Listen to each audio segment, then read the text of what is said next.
Good morning. How are you guys doing? It's the 31st of May. We've all been in some form of lockdown for the last few months, and I hope you guys are all staying safe and healthy, and hopefully we'll all get through this in due course. So I'm just getting things set up, and let's see how things go.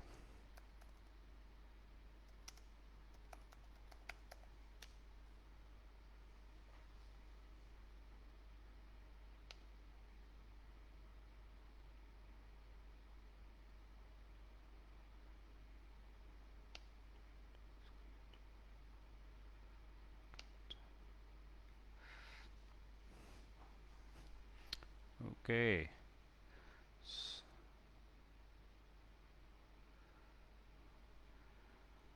We got another 7 minutes to start. I'm just trying to see if we can.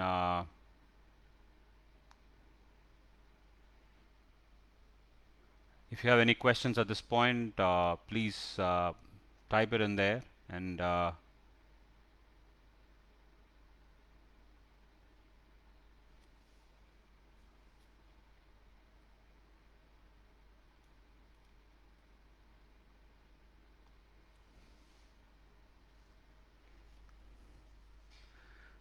good morning, Saravanan. Good morning, Durjay Kumadev. Good morning, Sumati Periyasamy.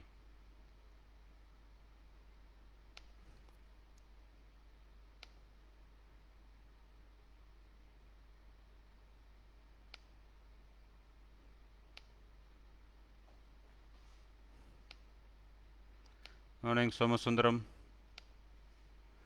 So, any questions keep coming in, and we have another 5-6 minutes to start.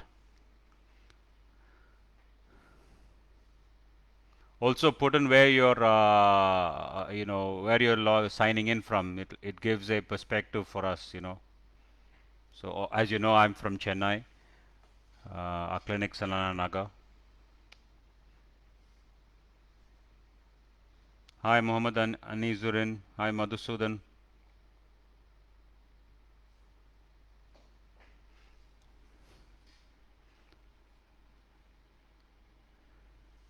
Excellent.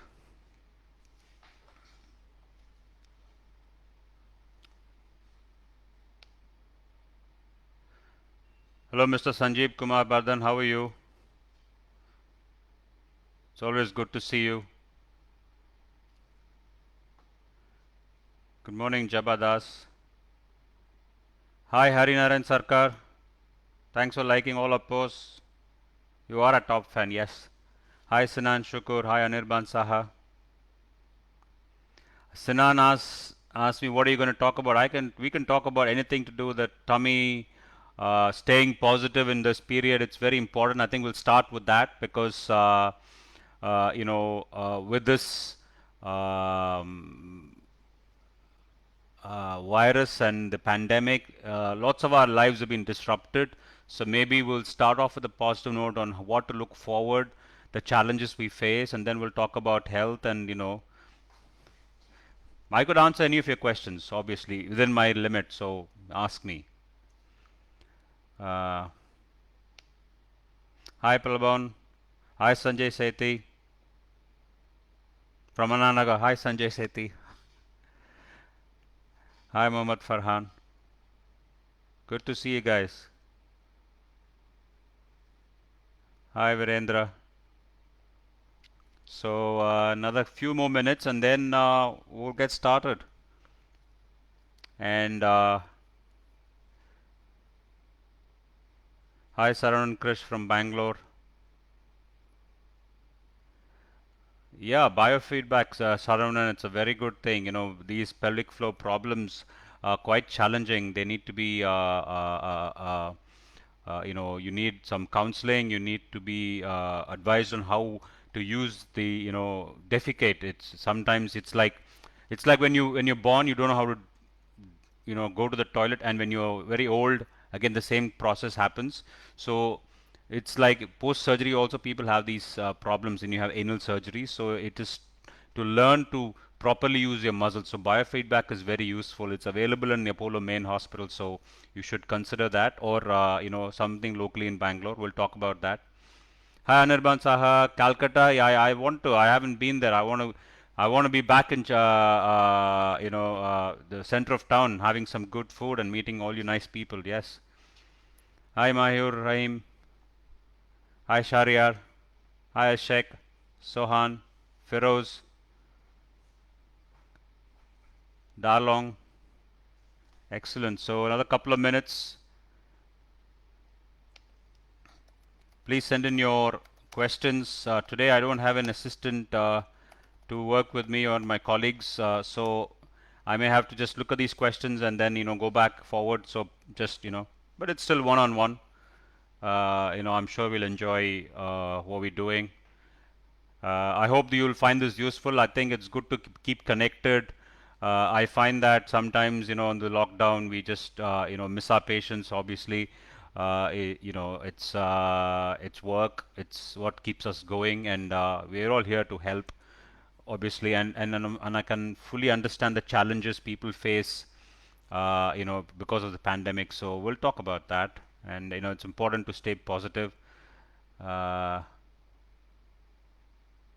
So Durjoy Kumar, they were asking about rubber band ligation. No, you can do you can eat whatever you want, but you need to have, good diet. Your stools should be free. That's what. Drink lots of water. So hi Abdur Rahman, I'm good. How are you? Hi Keshab. So we're almost there. Another minute, and then we'll get started. So hi Ziban Krishna, your wife Ranjita and is under treatment. Follow up. Now, no problem. Come whenever you are. In the meantime, you can always send her reports, and we can always do an online consult. So online is has gone really well. So we're doing good there. So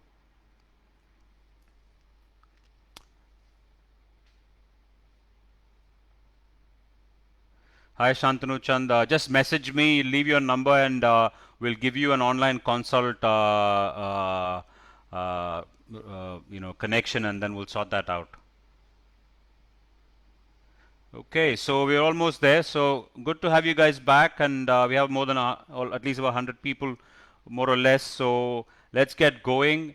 So it's good to have you, all of you, back online, and it's. I thought I'll do this, you know, uh, once a week at least. Just keep connected so that you have somebody to ask questions, and it's. Uh, at least we're available online, and then when everything opens up, of course you can come physically to see us, but you can always ask questions, no problem. So let's talk about this pandemic. So this pandemic is going to be around for some time. The virus is not going to go away, and what the lockdown's been slowly lifted in India, although the cases are going up. What we're learning that is that majority of us, 90% of people are going to be asymptomatic. We're going to get the virus at some point. Uh, and then the virus will go away as many other viruses. But this virus is easily transmissible, so that's the worry. So we need to be, take all the precautions for this point in time. The other problem is this virus can affect the body in certain ways, which is different from other viruses. So it particularly affects the older people, younger people are also affected. So it's important to stay fit. And I know this has had a major effect, and there's lots of jobs being affected, because we are in a virtual standstill. But stay positive. I've had major challenges in my life, where I've hit bottom uh, 3 or 4 times the last 2 3 decades, and technically zero, but staying positive and looking forward to the next day. It may be very hard, but you will survive, and we will all get through this. And it may even get better, as it has happened several times for me. It will be hard initially, but it will get better. So stay positive, and we're all going to get through this together. But yeah, it may change the way we live our lives, but maybe it's for the better. Look at all the rivers. You can hear the birds singing. So sounds philosophical, but yeah. Okay, so let's start. Let's start. See if we can. Okay, let's start talking about the the anal area. So the anal. So as I think we discussed that last time, but let's go into more detail this time. Okay. Uh, so when, as I said last time, when you the waste material in the colon comes and stores in the rectum. The rectum is a capacious organ. That is where it stores. And usually in the mornings, as humans, we've evolved to evacuate. Okay. So and we use our anal muscles. There are two muscles. Remember this. It's important. Okay. That's why it's very complex. I find anal surgery more challenged than cancer surgery because the clockwork and although I mean I'm a colorectal surgeon, so obviously I'm obsessed with it, but it is like a clockwork with different parts which do some very important work. So in the anus, so rectum stores the stool. The rectum becomes the inner anal muscle, and the muscles in the pelvis, they come together to form a external muscle. I'm giving this simply so that you can understand. So internal and external anal sphincters. Now this has to be coordinated in such a way so that you have a smooth bowel movement, and you're done. So normally people ask me how long I can stay in the toilet. I would suggest 5 to 7 minutes, right? 15 minutes, a long period. Okay. So we'll talk about the do's and don'ts, but the important thing there is an internal muscle and there's an external muscle. So the internal muscle is automatic, like your heart. Your heart doesn't ask you if it wants to beat, right? So the internal muscle, when motion is there, it says, okay, there's something there, I'm going to relax and let it out. But you may be sleeping, or you may be on a flight. Hopefully we'll all be flying soon, or you may be on a train, or you may be talking to someone. So at that point you really don't want to open your muscles, right? So your external muscle, which is like your biceps, yeah, biceps, where you biceps under your control, you can lift your phone. So that is under your control. So you use your external anal sphincter to tighten, so that to hold, and you wait, you finish your meeting, you finish your flight, you finish your train, and then you go and go to the toilet and evacuate. Okay. So the internal muscle is maintains the pressure and it's automatic. So the external muscle is your control, it maintains continence. So both of them have to work together for you to have a good control. Okay, I hope this is clear. Now what happens if there is a disturbance? Okay, now when hemorrhoids, so I try to share the screen, but for some reason it's not allowing me to share. So I don't want to mess it up, so I'll just have to I'll share it on the like a presentation later. So between the rectum and the anus, there are cushions. Okay, these are called hemorrhoidal cushions. All of us have them, three of them. Okay, three of them. So these cushions are very important to give you an airtight seal. Okay. So you know what let's washers, when you put washers and when you're trying to screw things up, and not screw things up, putting things together. Okay, that's what I meant.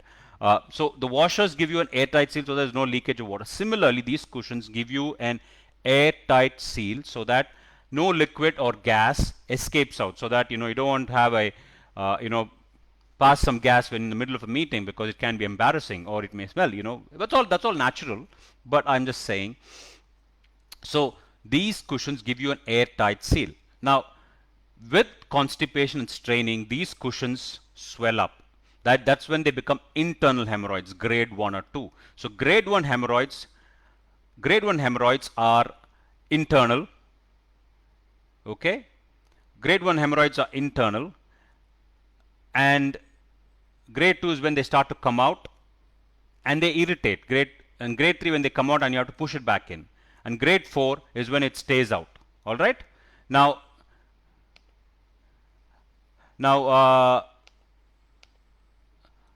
so 1 minute. I'm just trying to figure this out.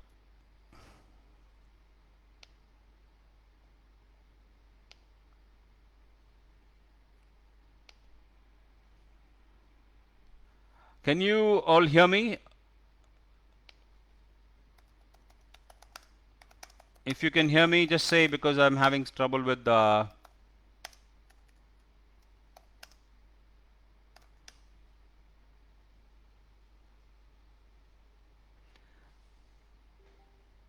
Okay, great. Thanks, Rabiul.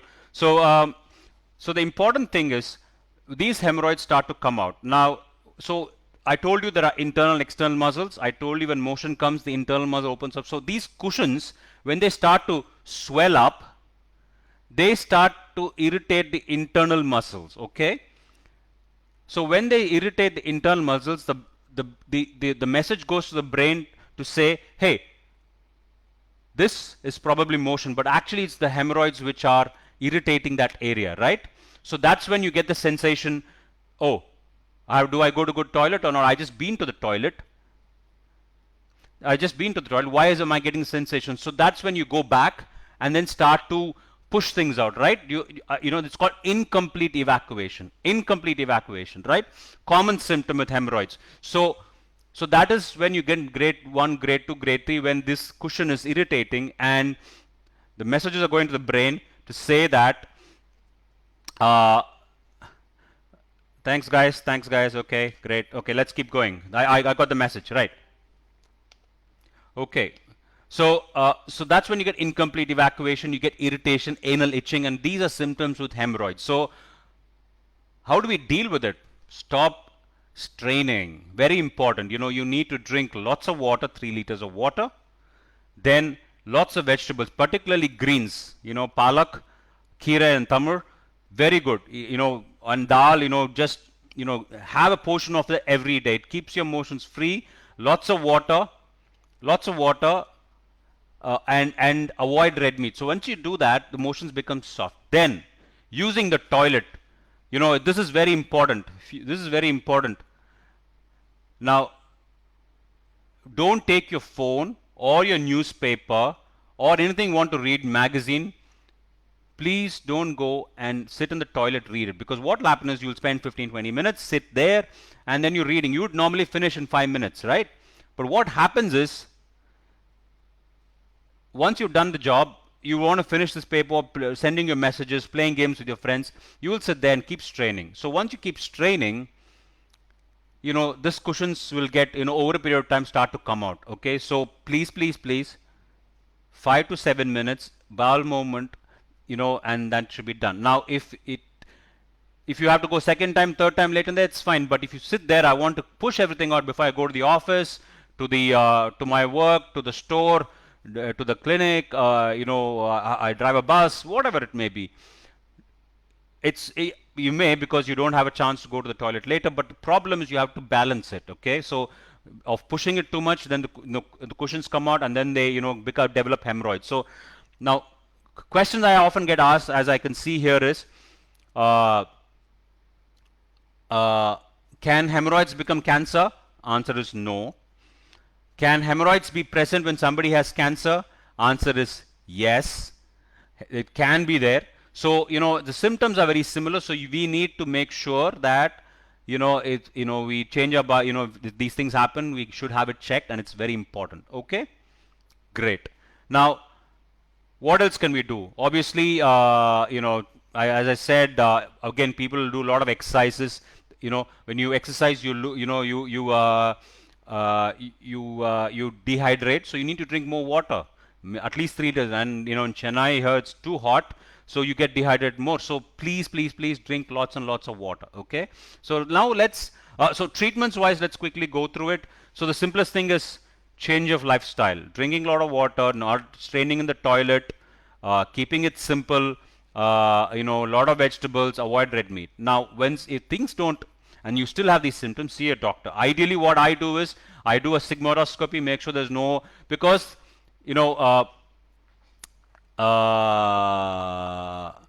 because these things can also be similar symptoms to colorectal cancer. Or routinely, I do a sigmoidoscopy to make sure that there's nothing else, because it's very important to be screened. Once that's done, then the simple adjustment you can do, banding of hemorrhoids, where we block these cushions are full of blood vessels, and that's why when you strain too much, they can bleed. That's what and remember, hemorrhoids don't cause pain, they just simply bleed. Bright red rectal bleeding, that's what the classic symptom is. Just bright red, like a splash in the pan. Splash in the pan is a classic symptom of hemorrhoids, right? So That's what you would normally see. No, and you wouldn't see any pain, right? Normally, if you have a thrombus, if you, because of strain, you can get a blood clot. That can cause a little lump, uh, which can cause pain and you may need surgery. But usually, bright red rectal bleeding, no pain is a classic symptom of hemorrhoids. Okay, just remember that. Now, I've told you about banding. Banding is a very simple thing. Avoids surgery. The latest literature published data shows that more than 80% of patients can be simply treated with banding 1 or 2 times, and it's outpatient, it's painless, and you're not cutting out tissue, so it's a great tool. You can do injection sclerotherapy also. It's like putting an injection, but a lot of people don't like injections near the bottom. I wouldn't. I think the banding is quite simple, it's safe, and people can do their normal work, and I highly recommend that. Now, sclerotherapy also is an option. Now, there are other simple things like IRC and coagulation and things like that. Now, the results are very variable. I'm not a big fan of that, but that's my personal choice based on what what my practices and what I've literature supported strongly. The next step would be that if that doesn't work, then you may end up having a surgery. Now, surgery can be done the traditional way. You can do stapler hemorrhoidectomy, or you can do that. And stapler hemorrhoidectomy is typically, I recommend that for people who have circumferential hemorrhoids, when around the anus there is hemorrhoids all around. Okay, so then you can it works beautifully in that case. Okay, particularly when that in grade 2, grade 3.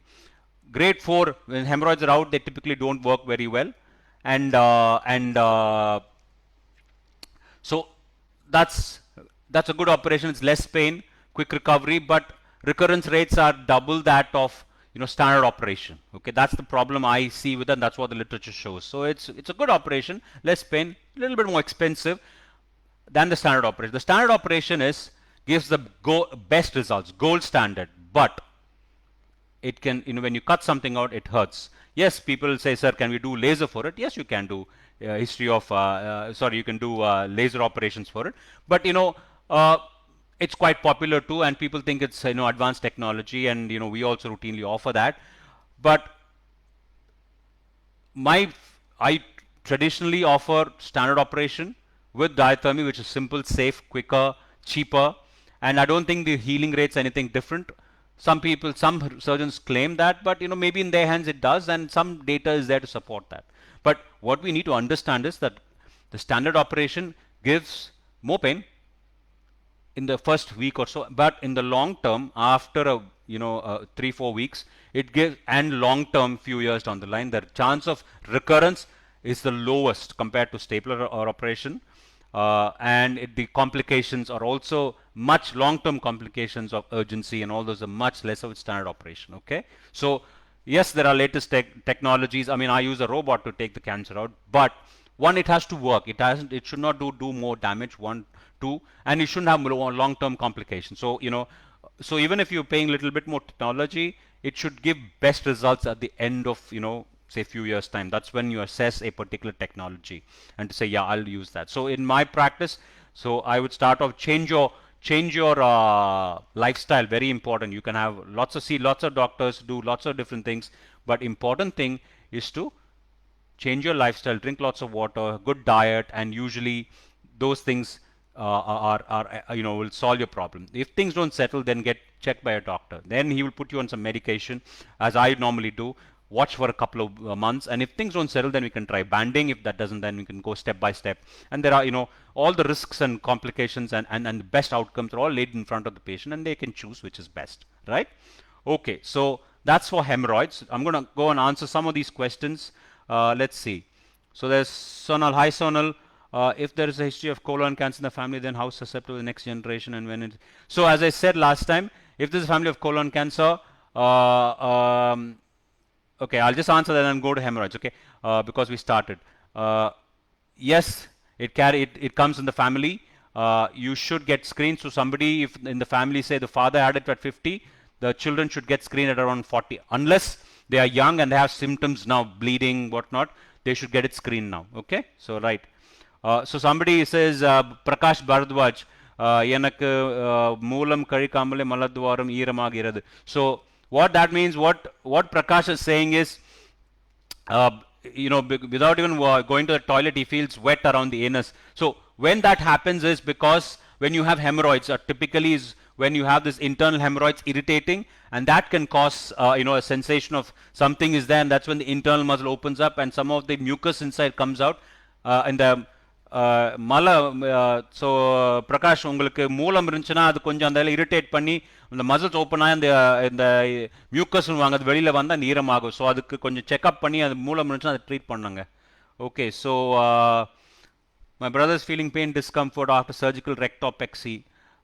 Okay, so we need to assess, Shantanu, put a camera and have a look at it, and also see a scan, and we need to know when this operation was done. So I'm just answering questions about hemorrhoids now. Anything else about hemorrhoids I will answer, and then we can go to the next topic. Hi Roop, hi Shiny. I hope you guys know Shiny. Shiny is a great dietitian and very positive person, and she does a lot of online work and very helpful to people. Keep up your good work, Shiny. Okay, so yeah, so those are the questions about that. So then the next topic which we can deep dive into is about anal fissure. So I told you about the internal muscle and the external muscle. So if you have a hard bowel motion, okay, if you have a hard bowel motion, and if that hard motion passes through this anus, which is a very sensitive area, and makes a cut, that's when you get the pain. Okay, so right, so I'm sorry because of some video issues, I can see you guys all there. So are you all ready to talk about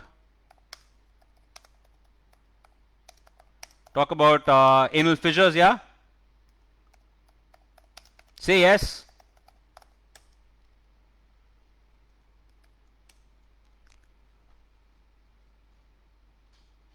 Can you guys still hear me? All good?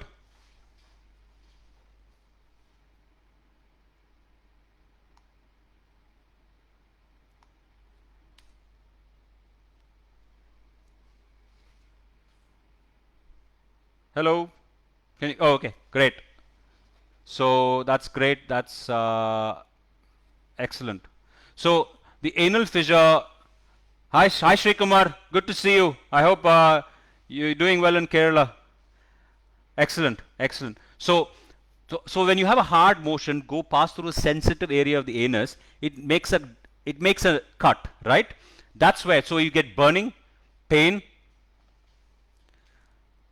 and that's when it's a, so in my practice, anal fissure is the most commonest problem. Okay, now it can be a torture because when you wake up you want to have a nice bowel motion, go to work, go change the world, and do your work, drive a bus, drive a car, treat patients, do your business. But if you have pain when you go to the toilet, then it just spoils your day.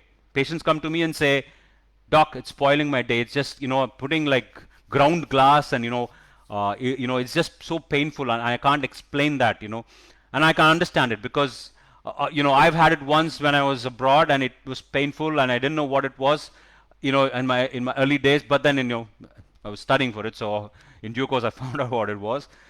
So that can be very painful. Now a lot of people put up with, don't put up with. Again, it's a lifestyle disease. When you have hard motion, particularly not drinking water, eating a lot of meat, going out, traveling.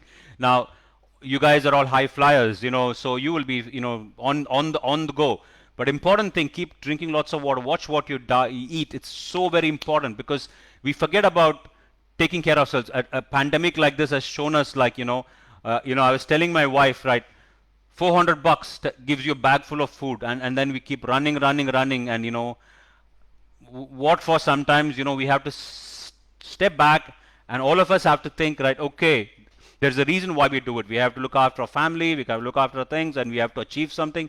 All that is important, but important thing, what I'm trying to tell you guys is, it's your health. It's your health, okay? Look after it. There's nobody else. Not your wife, not your father, not your mother, not your children.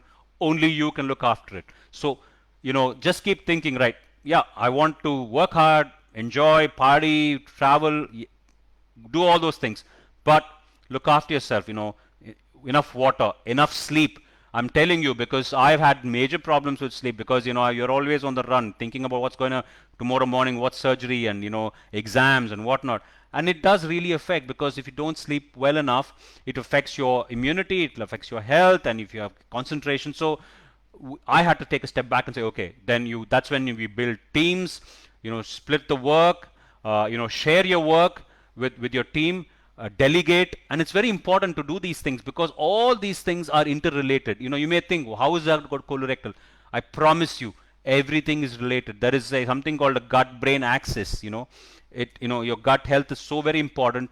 It all feeds back into your head. And it's so, look after your health, only you can do it. So the next thing to do, so as we're talking about fissures, is, so classic symptom is severe pain when you go to the toilet.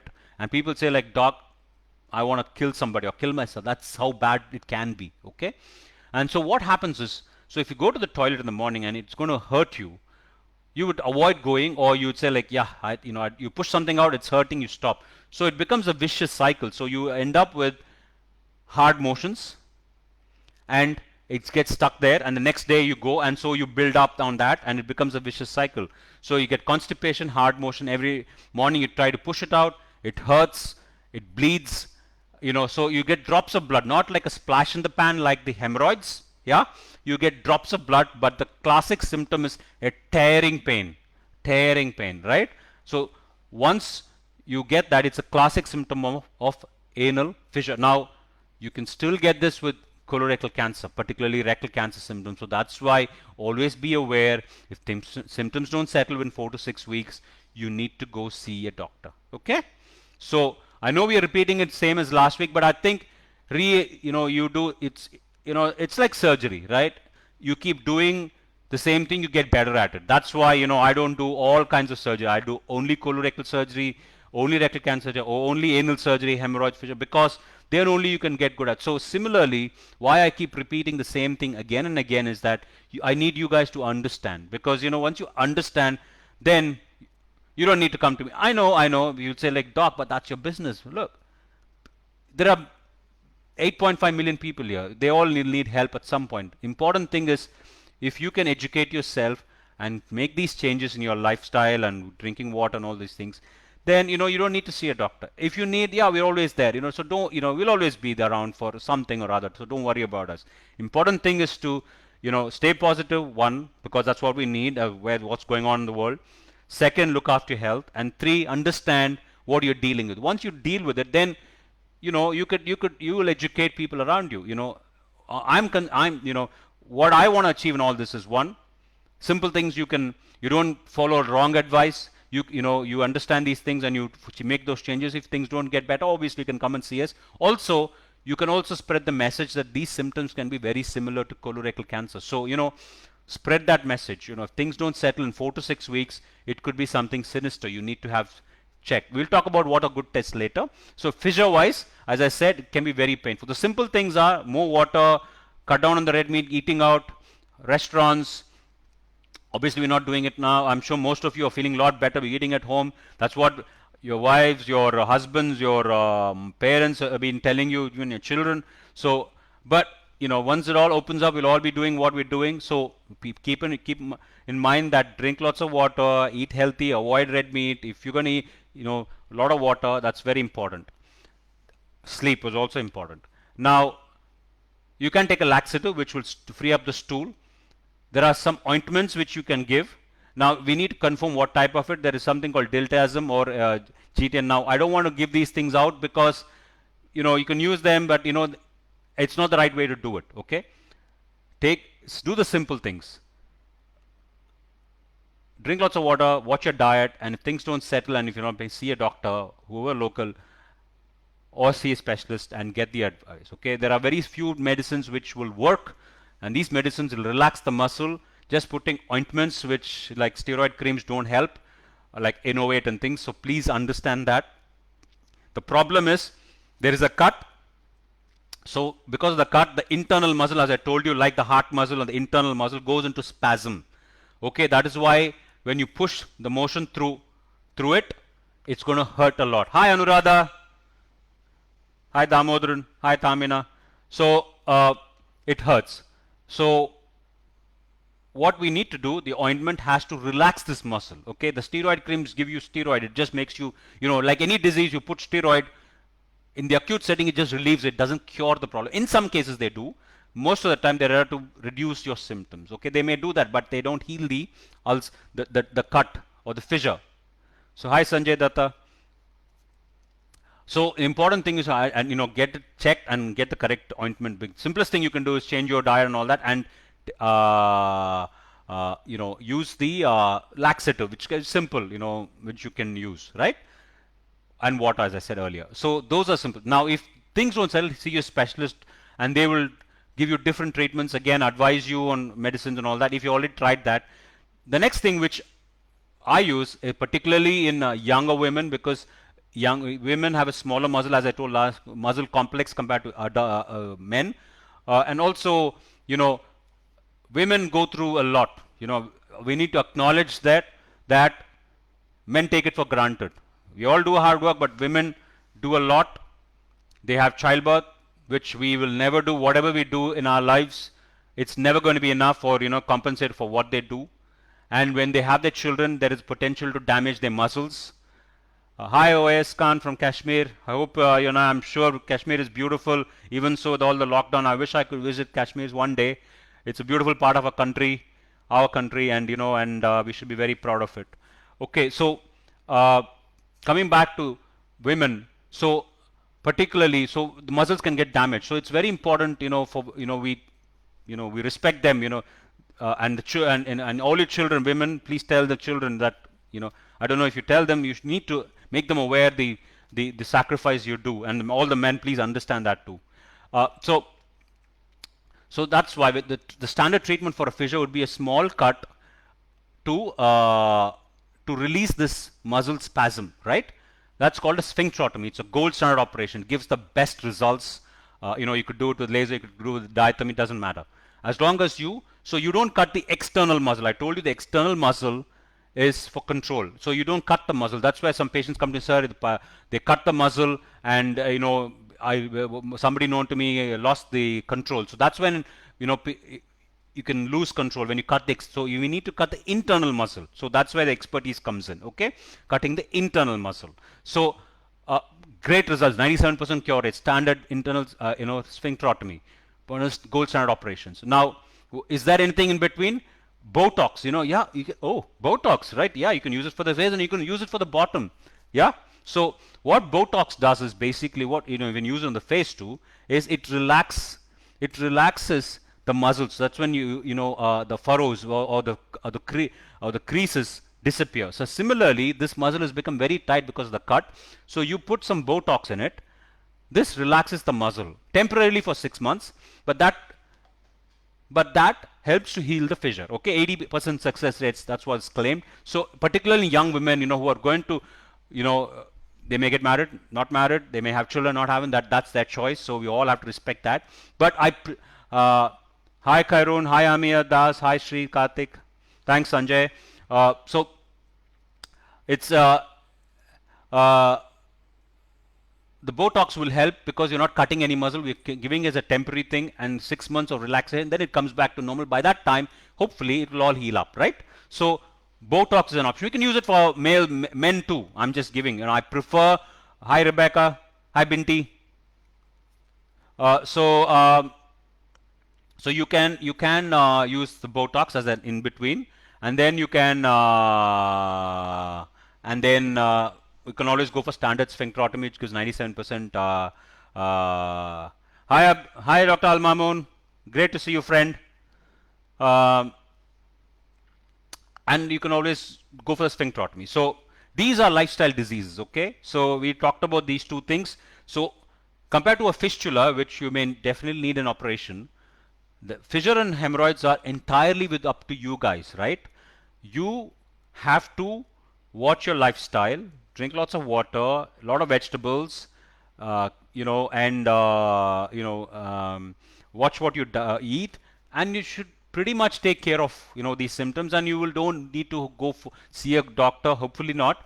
But if it doesn't settle, please go see a specialist, and you will find it, they will give you some treatment. So those are two things which I wanted to concentrate today, but I wanted to reiterate that these are lifestyle diseases. These two, hemorrhoids and fissure, are lifestyle diseases. So you could, 1 minute, just gonna refresh my page so that uh, so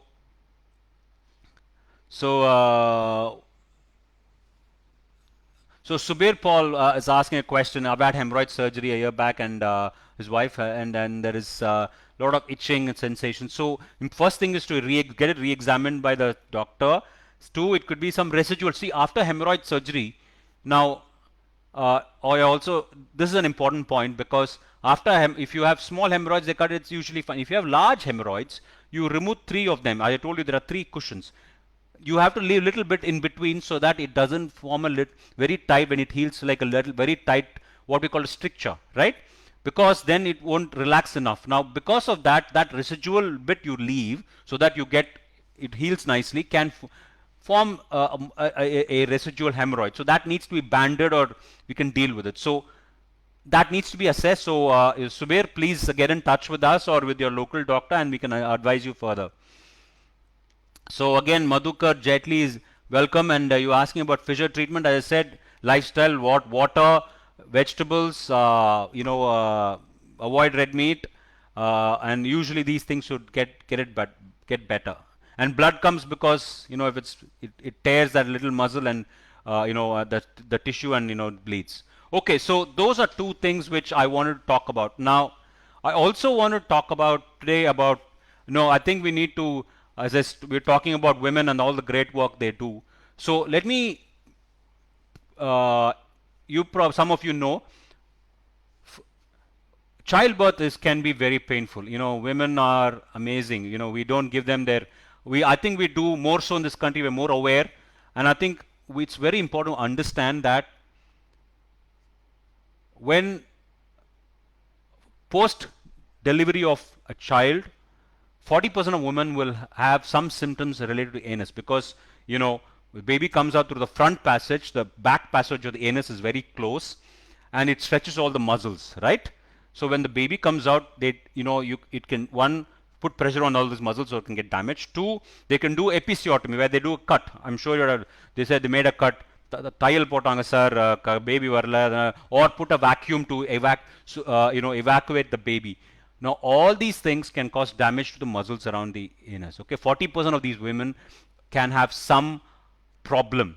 Okay, so it is important to see a gynecologist, and and ideally all gynecologists should take that history about 3-4 months down the line, and say, hey, do you have any problem going to the motion, or control, or incontinence? Now, a lot of these women will be okay then, because they are young, the muscles are stronger, they hold up. But as they get older, that's what we see in our outpatients. As you get older, in say when you get 50, 60, these muscles get weak, and that's when patients will complain of incontinence to stool. Okay, there we can also complain of incontinence to urine as well, because when the baby comes out through the pelvis, it comes out right through the front passage. You see the urine pipe is in the front, the back passage through motion comes as well, and the vagina is here through the baby comes out, right? So when you imagine this is all coming out through these muscles are like, say this hole is only that small, through which all these organs are. Okay, now some of you saying, doc, very open discussion. It is open discussion. This is part of our body, and we need to understand this. It's very important, right? So through these small orifices in the muscles, the vagina, the urine pipe, and the rectum, all pierce and come out, right? Now imagine a baby, say a baby is that size, coming out. It is going to put a lot of stretch on all these muscles, and that's when they may damage some muscles. So typically, as patients, particularly women, as they get older, what you will see is they will complain of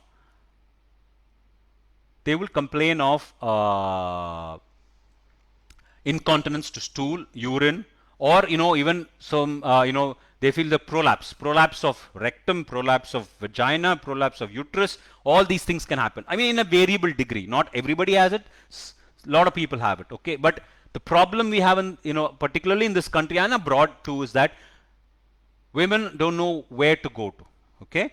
And they feel very conscious about talking to someone, because it's an embarrassing. It is embarrassing for women. It's embarrassing for uh, for uh, for them to talk. Okay, a lot of messages coming in. Don't worry, I will answer all of you in detail when I finish this chat in about the 15 minutes. I'll reply to you in detail, each one of you. Okay, so don't worry, right? Because I don't have my assistant today or my team to talk and put them together. I will individually reply to you. I promise. We will connect. I love connecting with you all, so don't worry. So we're talking about incontinence now. I want you all to go talk to your mothers, your sisters, your daughter, and to educate them, spread this message. It's very, very important. Men, particularly, please, please, please understand what the women in your house are going through, okay, or would have gone through. They may not have no one to talk to. Talk to them, because after childbirth itself is like rebirth, as they say. It is true. We men don't experience anything like it.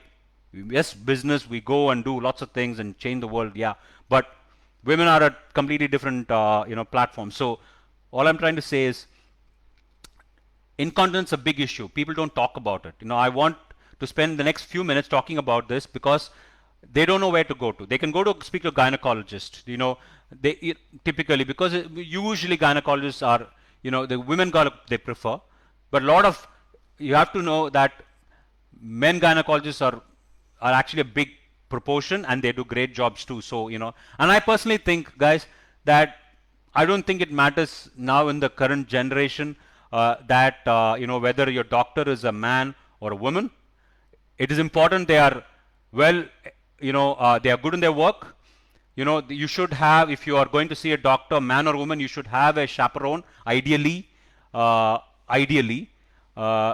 Sometimes because of staffing we don't, but ideally you can have your family member with you or a nurse to come along. So I don't think you need to be worried about man or woman doctor. You need to be worried that you're seeing the best doctor for this problem, okay? So it's very important. I understand that women particularly feel embarrassed. That's okay. And if you prefer to choose to see a women doctor, that's fine. But I think important thing is, you guys need to understand that you need to find the best doctor who's going to make your problem better. That's all. Because I don't want you to, go jump from one person to another. If it's a gynecologist, find the best guy in your localities, so where you can go and get the treatment, which you want. If you can't, then go, go wider, look wider. But, the good thing about all this online, which has opened up our brains or minds and eyes, is that you can search. When you want a good TV, you search. You go and look at, you want to watch a show, you ask your friends, you look at the ratings. Similarly, find out about your doctor. It's important, right? It's important. If I need to go get a consult about, say, I got a muscle catch, I would find out which, I will Google them. I'll go look at their LinkedIn profile, their Twitter profile, the, Facebook or online, whatever, because, that helps. The information is there, and there are some great people there. And there may be doctors who are not on those systems. That's when you speak to people, friends, and find out. So do your homework, because that's very important. Because somebody has asked, like, how do we find people? It's there. Information is there. When you want a good show or a good TV, we do that time. Spend that time. It's your health, right? So coming back to incontinence. So it's important to understand that you can have dribbling of urine if you have urinary incontinence. You can have fecal incontinence, where you are running to the toilet because you can't hold. Because normally you can hold for 10-15 minutes if it's urgent also, but if you have damage to the muscles, then you need to go urgently. That's called incontinence. So it's called so urine can be urge incontinence or stress incontinence. Urge is when you get the urge, you have to go. You don't. It comes out. Stress is when when you cough or something, you leak. So that's stress. There is a bunch of doctors called urogynecologists, where they've specialized in gynecology, urology. So they're all a good bunch, right? Now, urogynecologists and colorectal surgeons all work together to form a pelvic floor team or pelvic floor service. So if you look for a pelvic floor service, you should have people working together as a multidisciplinary team to help these patients. So coming back to, sorry, I just keep going backwards and forwards, but it's important to give all this information because it's important to know. Information is so very important. Hi, Vimala. Arun Murray, how are you? I know. We're working on it. It's hard. That's why I'm talking about this. They can be challenging problems because, so incontinence can be a challenge. You can do simple things. You can do so. Most of these things, first you need to understand what the problem is. Okay, so you need to find the right doctor to get this checked out, and then once it's assessed, so the tests which you can do to get this test are, you can do urodynamics, which is testing the pressure on the urinary system. Then you do a gynecology and then rectal examination to see if there's any prolapse and things like that. Okay, and then you can do an ultrasound, anal ultrasound or a perineal ultrasound to assess the muscles. Hi, Natasha. So to assess the quality of the muscles, and then you can do anal manometry to assess to press, so which we have in our clinic in the Apollo. So we have all these things available. So once all this done, then you do, most of this is medical management. So things which can make incontinence or urgency worse are when you take spicy food, yeah, when you take masala items, to coffee. Sorry, I love my coffee. I drink lots of coffee. But when you have these symptoms, the coffee can be a stimulant. Tea too. Green tea is okay. Chocolates apparently also. I can't imagine living with coffee or tea. And thank God, I didn't deliver, unlike all the great women around here. So all I'm saying is avoiding these things can help. Then exercising the pelvic floor muscles. Now yoga, it's been around for ages, and and I'm very grateful to this country and the government because they put a lot of focus on yoga. See, there is always good to look at. Yeah, there are other challenges which they may not have done well, or they've done well, but look at the focus on yoga. It has got a major effect on your health, fitness. So yoga can help with building up your muscle strength and your pelvic floor muscles too. So there's something called pelvic floor assessment, biofeedback, where you can put electrodes on your perineal muscles or around bottom area and the front passage, and they will stimulate and show you how muscles work, and you evacuate and see where that leakage is happening and what muscles you can strengthen so that these symptoms settle down. So most of these things are, and most of these things are are changing lifestyle, exercising, biofeedback, and should settle. Now, if there is because of childbirth, if the muscles are split or there is prolapse, then we may have to do some surgery, right? Now, but that needs to, there are several things we have to do, several things. Okay, one, we need to prove that technically that this is there. We've tried all the medical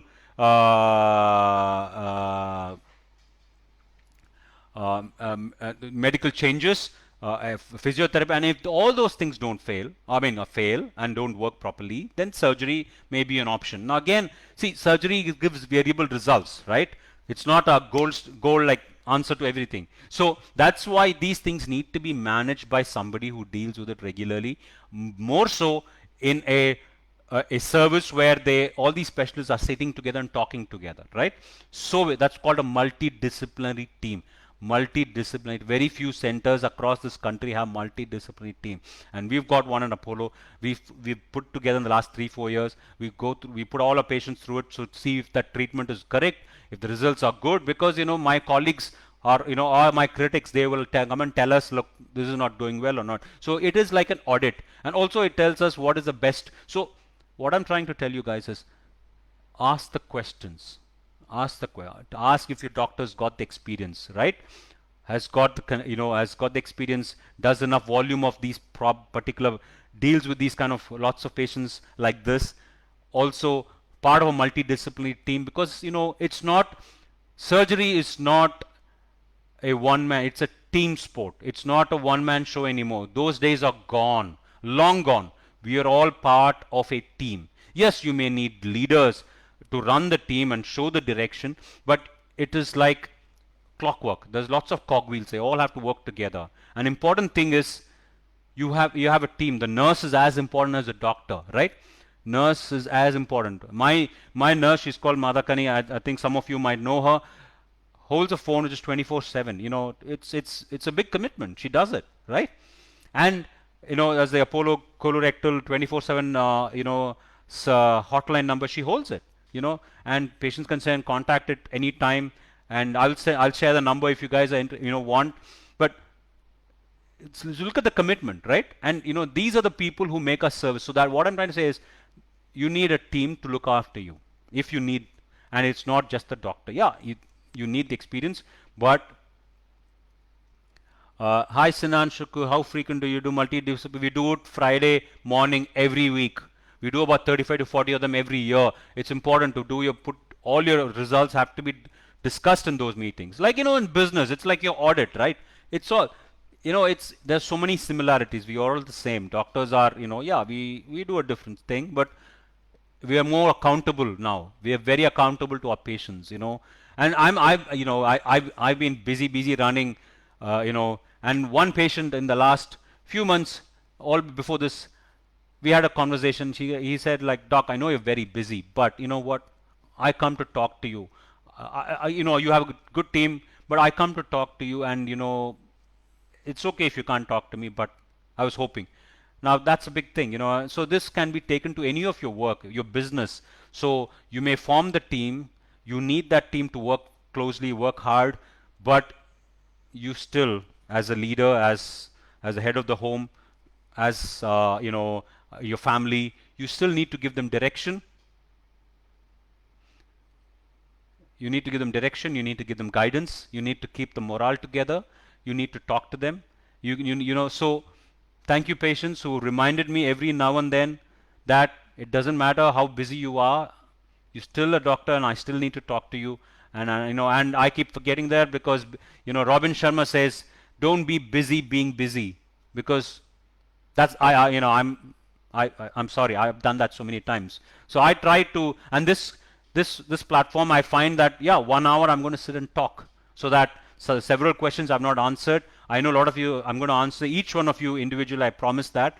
But that's my give back. I promise that I'm going to do this because it's so very important to be in your work, in your business, at home, to stay connected, because everybody's working hard. We take everybody for granted at home and at work, your colleagues, you think your bosses are having it easy. They, but they're also going through different things, and it's very important to understand, they could do more, I could get more. There's always more. Maybe you're working really hard, maybe you're working hard at home, you're not being recognized. All you need to make, you need to make the people around you aware. It's very important, right? Very important. So like one of my patients made me aware, look, Doc, stay connected, you're doing great job, you're doing amazing robotics, there's anal surgery, lots of it, but you need to stay connected, and you need to let people, that human connect is very important. Because thank you, patient. There are two of them, I can't remember his surname. I will get their names and I'll bring it up in the next few weeks. Thank you for reminding me, because it's very important. And I tell all my teams, like, we are as good as each one of us are. It's not, I'm no good, just me. As a group, we are. So we should support each other and help each other out. So that's one part of it. Okay, Gyan is over. So coming back to, sorry, I just go off like these things, but but it's important. It's so interconnected. It's also seeking out help. When you have these symptoms which you don't want to talk about, embarrassed, you need to ask. You will find people who can help you. It's very important. And it can be hard, but there are people who can help. So look for them. And it's very important. So we almost done. Another 20 seconds to go. Thanks, guys. Thank you so much for being for another week. You guys have been there, and great. We've had 387 like this session, 192 comments, which is great. You know, I don't know. Let me know. I thought every week would be uh, okay. If it's too much, I will do every 2 weeks or every month. I don't mind.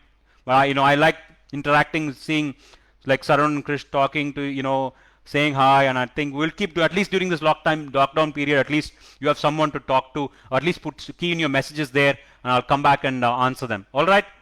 Okay. So today, take care. See you soon. Stay safe. The lockdown is a little bit more extended. Keep your masks on. Practice social distancing. If you have to meet people, just ask them to find out what they are. Just take some safety measures. Yes, you have to go meet people, but stay safe. Be good. See you soon. Hopefully next week. Bye bye.